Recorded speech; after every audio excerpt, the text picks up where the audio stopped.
Hola, som Cristina Duran, dibuixant, Laura Ballester, guionista, i jo, Miguel Ángel Giner Bou, guionista també, del Dia 3, llibre editat per Astiberri i basat en el llibre de Laura Ballester, periodista, Lluitant contra l'oblit.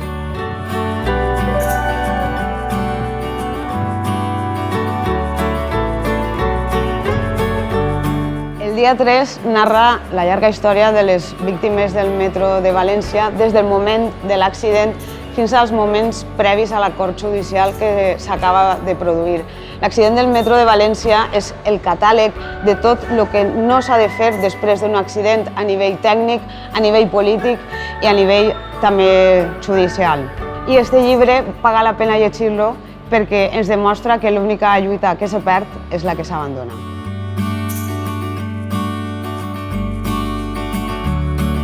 Os recomiendo la lectura de la novela gráfica El Día 3 por dos razones. La primera, porque aunque es una historia local, es una historia universal, porque realmente en todas partes del mundo pues el trato a las víctimas cuando hay grandes catástrofes no suele ser el adecuado.